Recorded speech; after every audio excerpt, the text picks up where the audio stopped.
Are you tired of only playing Dungeons & Dragons but struggling to convince your group to try something new?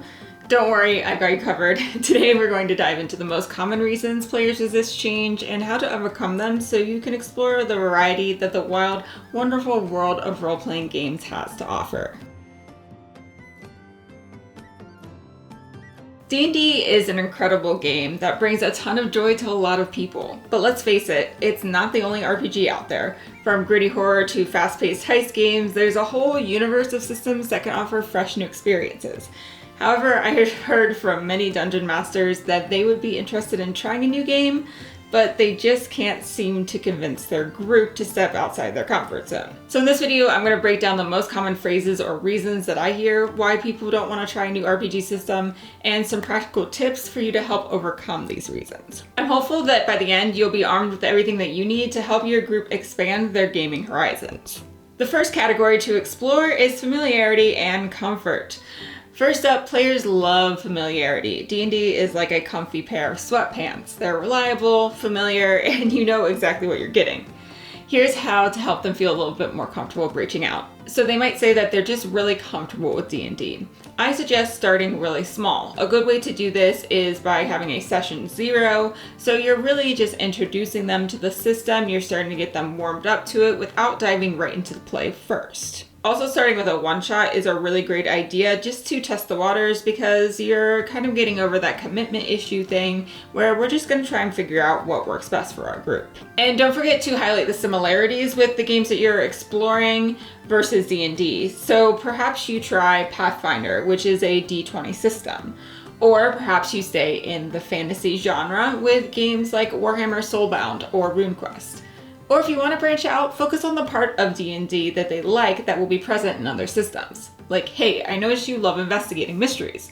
Well, Call of Cthulhu has a lot of that, and I think you'll love it for that reason. Another hurdle could be, I don't know what to expect. People generally don't like change unless they know what they're getting into.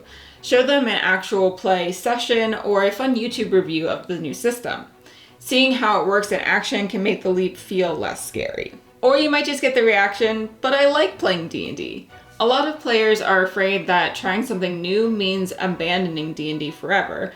And maybe once they play these other games, they'll never go back. But you don't need to tell them that now. In reality, just because you play a new system doesn't mean you're never going back to D&D.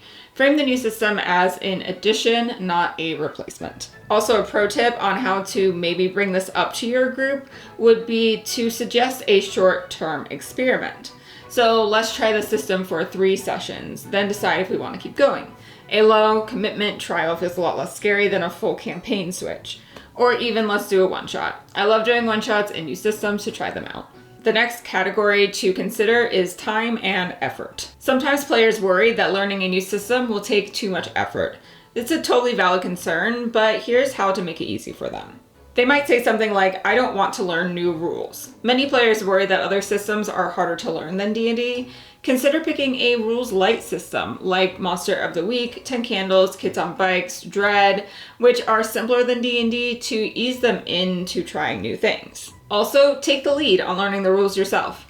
Be ready to explain them in bite-sized chunks. For example, create a cheat sheet with key mechanics or send them a quick tutorial video. Another pushback might be, I don't have time to prep in a new system. In that case, perhaps volunteer to GM the new system so they don't have to do any prep. Also, I've found something really helpful is to use pre-written modules or adventures. Tons of systems like Vaesen or Call of Cthulhu have incredible adventures designed to get you started right away.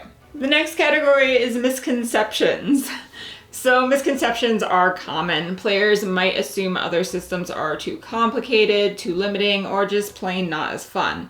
But here's how to bust some of those myths. They might be afraid that it'll be too difficult, but in reality, D&D itself has quite a bit of rules. Reassure them that if they were able to learn D&D, that they would be capable of learning a new system too. Players might think other systems can't match the storytelling freedom of D&D, and that's just not true.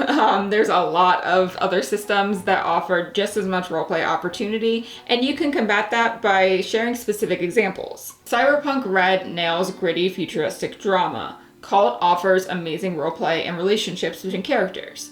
Emphasize how different systems excel in areas where D&D might be lacking. Or perhaps they say, I'm afraid I won't have as much fun. One great thing to do is to ask them what parts of D&D they love the most. Then try to find systems that include these elements. And maybe there are systems out there that execute these elements even better than D&D. You never know unless you try. So once you have those elements, highlight different options for them based on the elements that are most fun for your group. These could be things like how combat runs, the character creation system, investigation and the balance between investigation and combat, the roleplay opportunities, the genre, the overall tone of your campaign. All of these things you can take into consideration when you're trying to find a good system for your group. Category 4 is logistics.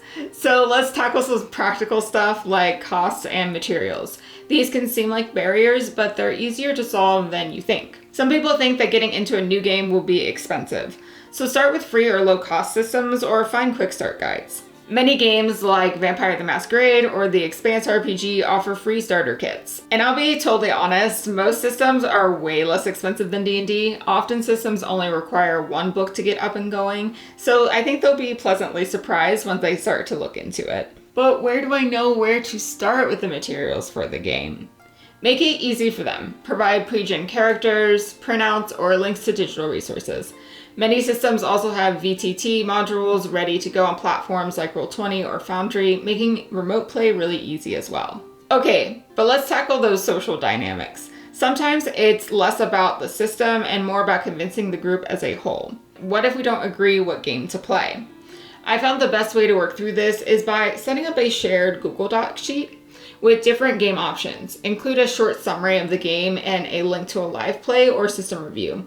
List elements that they like from D&D in the summary as well, like combat style, genre, roleplay. Then you all can rank and order your interests with the system. Chances are you usually get it, so their chosen game is in everyone's top 3. And if not, you can try one-shots of a few until you land on a system that feels good for everyone. A thing you might hear is, what if some of us like the new system and some of us don't? Remember what I said earlier about not leaving D&D forever? Maybe you play D&D for 5 sessions and then play a one-shot of a different system. Or maybe you have 2 roleplay groups now instead of 1. There are lots of compromise options to explore if this situation comes up. And there you have it. Hopefully with these tips, you'll feel well equipped to try and approach your group and convince them to try out new RPG systems while respecting their concerns. If you found this video helpful, I'd love if you liked the videos, as it tells YouTube to share my content with more people out in the world. Thank you so much for watching. Bye.